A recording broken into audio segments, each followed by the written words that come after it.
Tatlong kabataan ang hindi na makakauwi sa kanilang mga pamilya. Tatlong pangarap ang tuluyang naputol. At ang mas masakit, ang karahasang ito ay nagmula rin sa kapwa kabataan.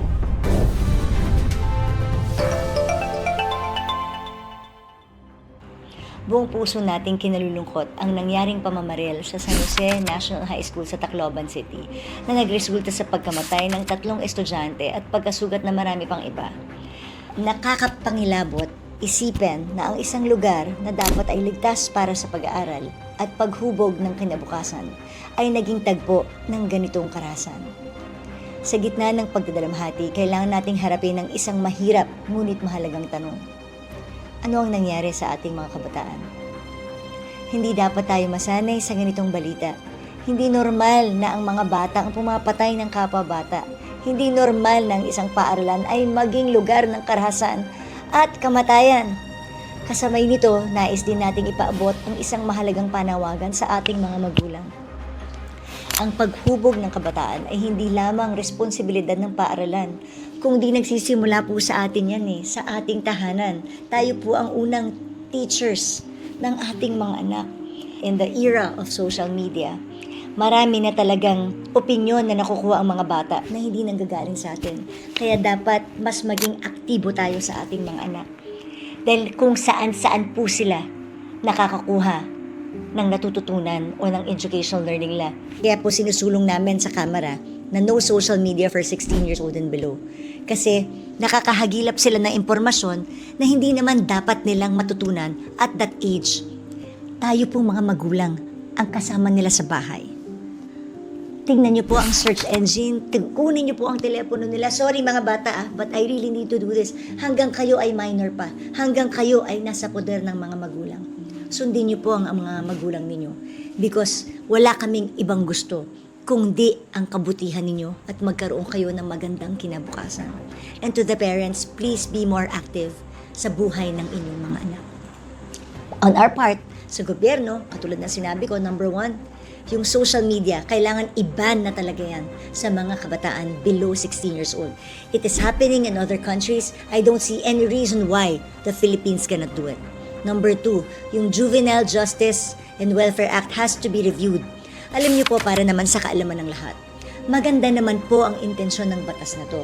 Ang tanging intensyon nito, huwag mahalo ang mga bata sa mga hardened criminals sa loob ng kulungan. Dahil syempre minsan napapahamak sila. Ang tatalino kasi talaga ng mga masasamang loob Biro mo kahit yung magandang batas, nahanapan nila para maging pangit ang implementasyon at implikasyon. Kaya nakakalungkot po dahil napakaganda sana ng batas na to. Kaya we will address this as members of the House, as bagong henerasyon party list na members ng House of Representatives. Gagawin po natin lahat para magkonsulta kung anong pinakamagandang amendment dito sa batas na to. At pangatlo, pag-aralan po natin, baka nga dapat kailangan may intelligence tayo sa Department of Education. Baka nga tama na nagkaroon ng confidential funds sa Department of Education. I don't mean any politics here. I'm just simply saying, if these things are happening inside our schools, then security is a problem. Kung kinakailangan, maglagay ng intelligence fund para nakikita natin sino ang gumagamit sa mga batang ito. Sino ang mga humuhubog sa mga isipan nila para magkaroon ng criminal mind.